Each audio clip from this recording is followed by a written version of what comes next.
Assalamualaikum warahmatullahi wabarakatuh. Kembali lagi di channel Hadi Cibeet. Di video kali ini saya akan melanjutkan kisah yang berjudul Cinta Ditolak Susuk Bertindak. Jika kalian belum nonton part sebelumnya, baiknya tonton dulu agar nyambung dengan alur ceritanya. Cerita ini ditulis oleh Anna Batosai. Jika kalian ingin membacanya secara langsung, nanti saya kasih linknya di deskripsi. Dan buat kalian yang belum subscribe ke channel ini, mari bantu klik tombol subscribe-nya dan nyalakan lonceng notifikasinya, agar kalian tidak ketinggalan cerita terbaru dari channel ini. Dan kalau kalian suka dengan cerita yang saya bagikan, silahkan klik tombol like-nya dan bantu share video ini sebanyak-banyaknya. Agar kalian tidak penasaran, yuk langsung aja kita mulai ceritanya.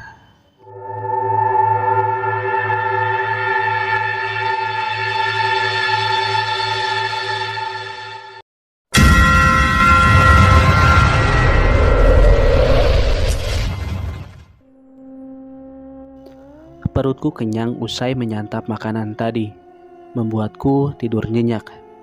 Aku membuka mata saat Mbak Isma menyentuh lenganku, sedikit memicingkan mata dan melihat sekeliling. Ternyata kami sudah sampai tujuan. Mungkin.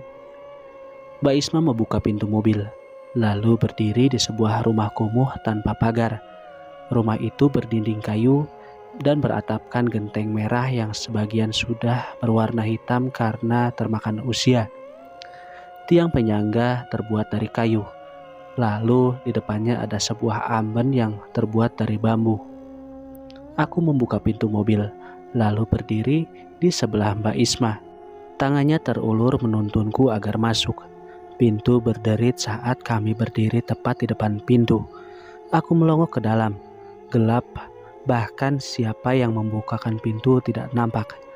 Mbak Isma kembali menarik tanganku, lalu masuk. Saat kami sudah ada di ruangan yang gelap, brak! Aku menoleh kaget saat pintu ditutup dengan kencang.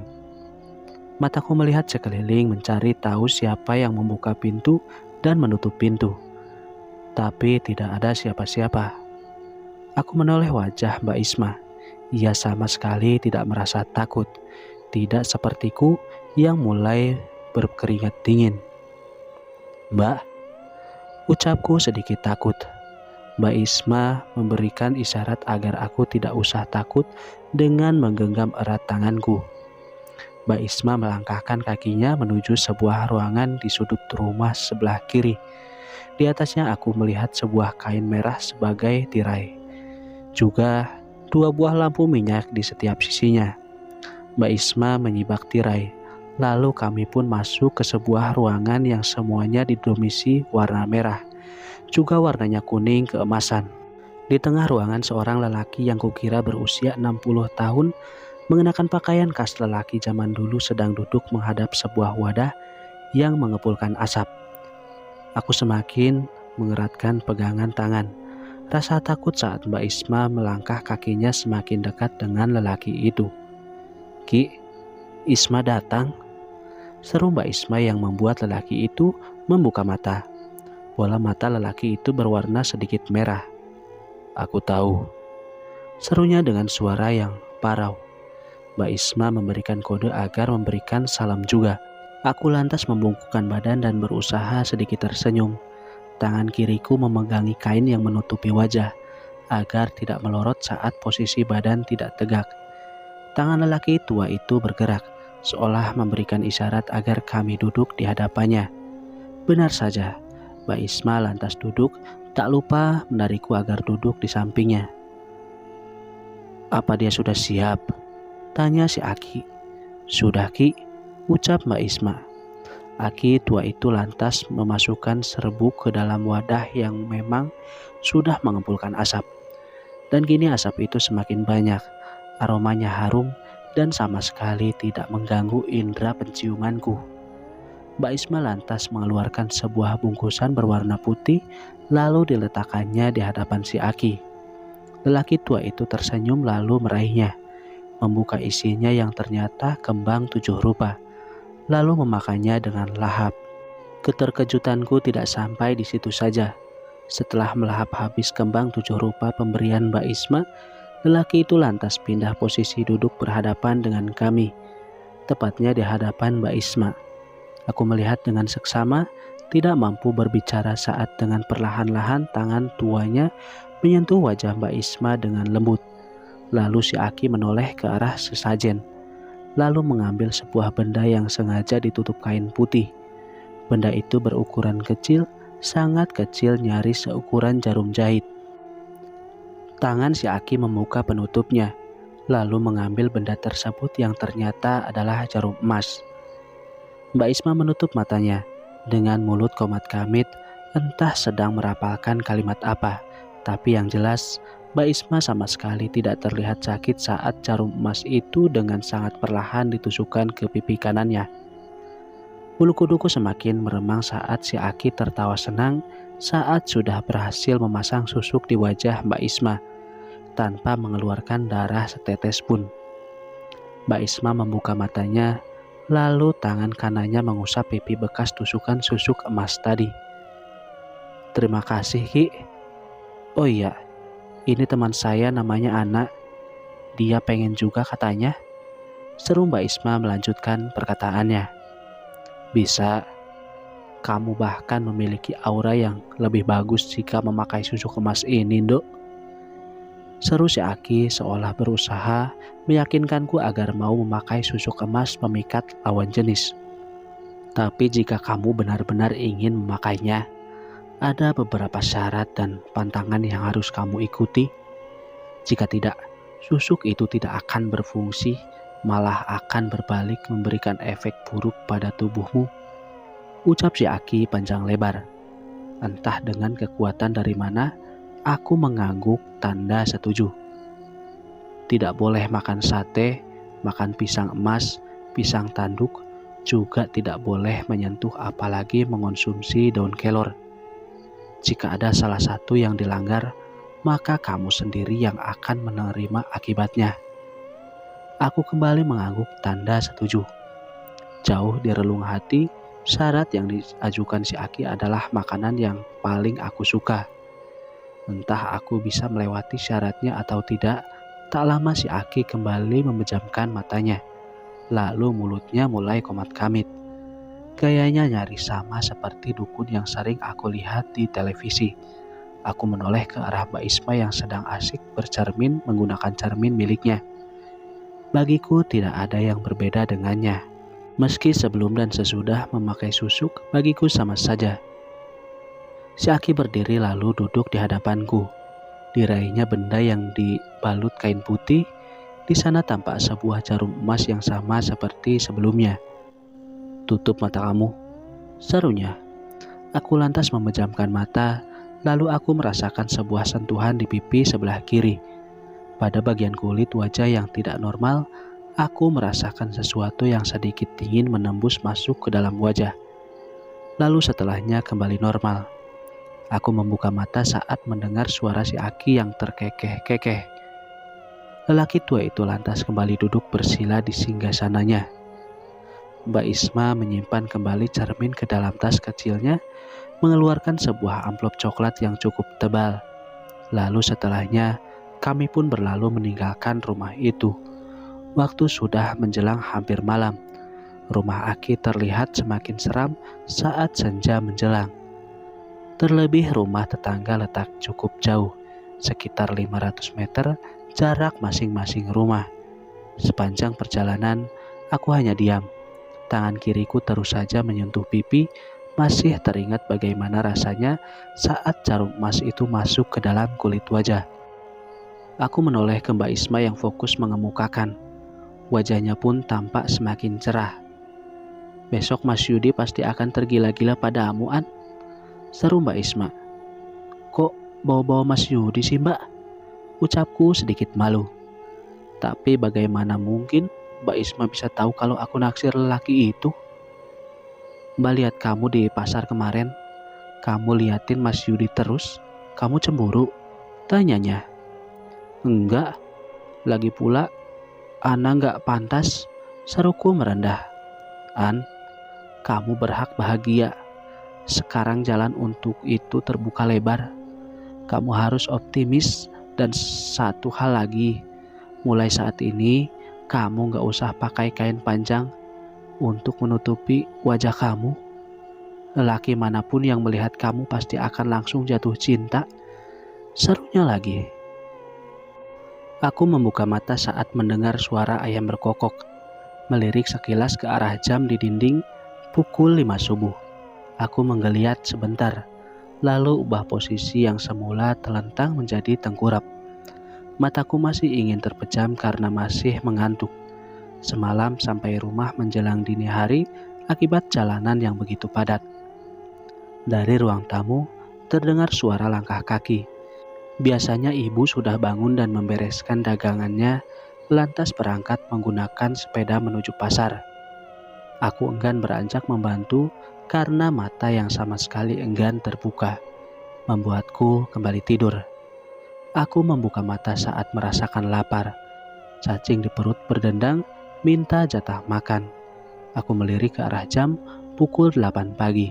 Segera aku bangun lalu menuju dapur. Mataku mencari sesuatu yang bisa dimakan, seperti mie instan mungkin, tapi sayangnya lemari yang biasa menyimpan kosong. Tanganku terus mencari makanan di rak, tapi kosong. Aku memutar badan. Di atas meja makan, di balik tudung saji aku melihat terdapat makanan di piring. Tanganku lantas mengangkat tudung saji, tampak pisang raja yang sudah direbus, makanan kesukaanku.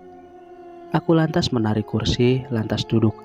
Tangan kananku mengambil satu buah pisang lalu mengupas kulitnya. Aroma pisang tanduk yang direbus membuatku tidak bisa menahan air liur. Tidak menunggu waktu lama, makanan enak itu segera kugigit. Tiba-tiba bayangan si Aki melintas di pikiran. Aku serta-merta melepehkan pisang yang belum sempat aku kunyah. Beruntung belum sempat ditelan. Bisa bahaya jika aku melanggar ketentuan yang diberikan si Aki. Aku berdiri lalu berjalan menuju pintu belakang yang memang terhubung dengan dapur. Membuka pintu, lantas membuang pisang yang sudah aku gigit. Usai merapikan kembali tudung saji, aku kembali ke kamar, menyiapkan baju ganti lantas membersihkan diri dan bersiap ke pasar. Sejujurnya, aku pun penasaran. Apakah susuk ini sudah bisa bereaksi atau tidak? Aku memandangi wajah yang terpantul dari cermin. Melihat wajah yang memang jelek, tubuhku mungkin putih bersih, tapi tidak dengan wajahku. Jika bisa aku melepasnya, ingin rasanya aku tidak memiliki wajah sekalian. Daripada harus menanggung malu, juga menelan hinaan setiap saatnya. Aku menghela napas. Rasa sesak kembali menyeruak kala mengingat setiap kejadian itu. Sesaat aku tengah merenungi hal yang kupikirkan. Terdengar sebuah ketukan pintu, segera aku menuntaskan mandi, lalu mengenakan handuk dan berjalan mendekati pintu. Dari balik tirai jendela aku melihat lelaki bertubuh jangkung dengan janggut tipis memenuhi dagangannya. Lelaki itu bernama Edo, ketua RT di kampung sini. Dirinya adalah seorang lelaki yang sudah lama menyandung status duda karena istrinya meninggal dunia. Terakhir gosip yang kudengar, jika ia berusaha mendekati ibu, namun beliau enggan menerima cintanya. Begitu yang orang lain katakan, karena jika aku sendiri yang bertanya, tidak pernah ada jawaban. Aku membenarkan letak handuk yang menutupi sebagian tubuhku. Perlahan membuka pintu. Lelaki berusia sekitar 40 tahun itu membelalakan matanya. Wajahnya menatapku dari ujung kaki sampai ujung kepala. Mulutnya pun sedikit menganga. Aku sendiri heran, kenapa dia bisa begitu. "Ada apa, Pak?" tanyaku yang membuyarkan lamunannya. Entah apa yang ada dalam pikirannya saat melihat seorang gadis yang hanya mengenakan selai handuk saja. Enggak. Saya mau kasih surat rapat PKK aja. Ini?" Pak Edi menyerahkan selembar kertas yang dilipat rapi. "Baik, Pak. Nanti saya sampaikan ke Ibu." Aku hendak menutup pintu, tapi tangan Pak Edo lebih dulu mencegahnya. "Ada apa, Pak?" tanyaku heran. "Kok kamu cantik sih, An?" serunya dengan wajah berbinar. Aku hanya bisa tersenyum menanggapinya. lantas undur diri dan segera menutup pintu lalu menguncinya. Dadaku berdebar kencang saat melihat ekspresi wajah Pak Edo yang sedikit menyeramkan menurutku. Juga pujiannya yang mengatakan aku cantik. Itu adalah pujian pertama yang dilontarkan seorang lelaki padaku. Aku mulai sedikit percaya diri jika susuk yang dipasang di wajahku sudah berfungsi. Rasanya hatiku melambung tinggi saat membayangkan Mas Yudi berhasil aku dapatkan. Aku segera mengganti pakaian dan bersiap ke pasar. Ibu menatapku aneh.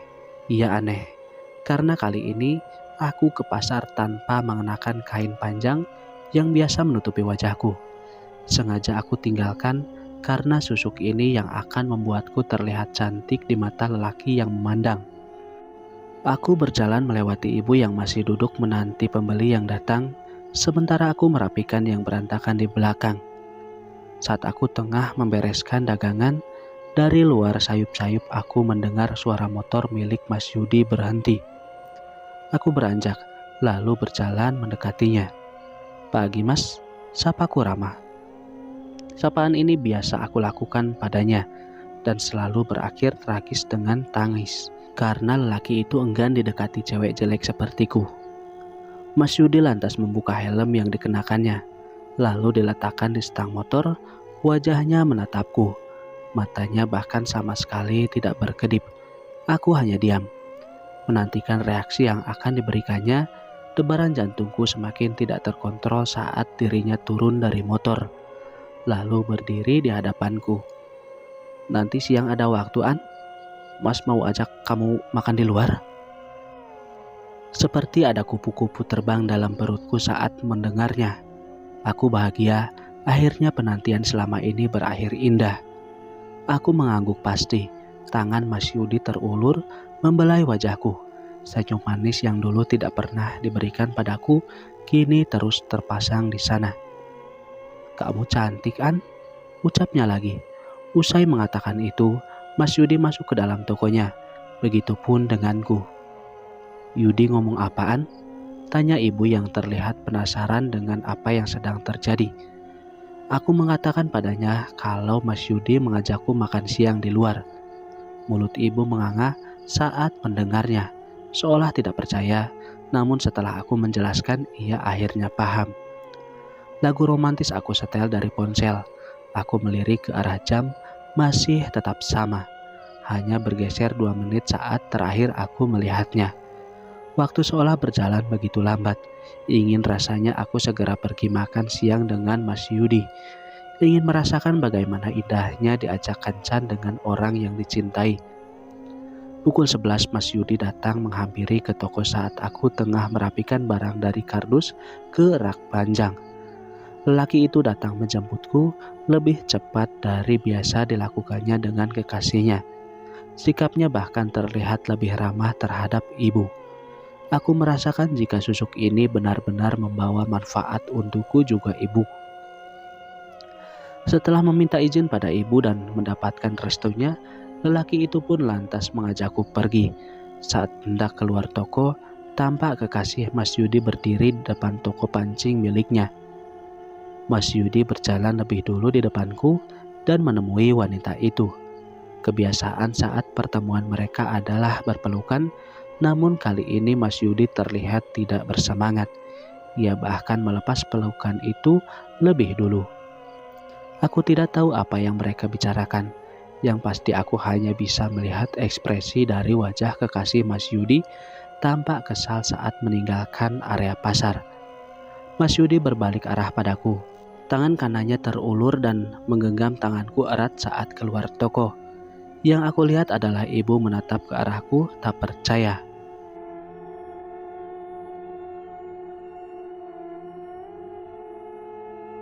Sekian dulu cerita kali ini.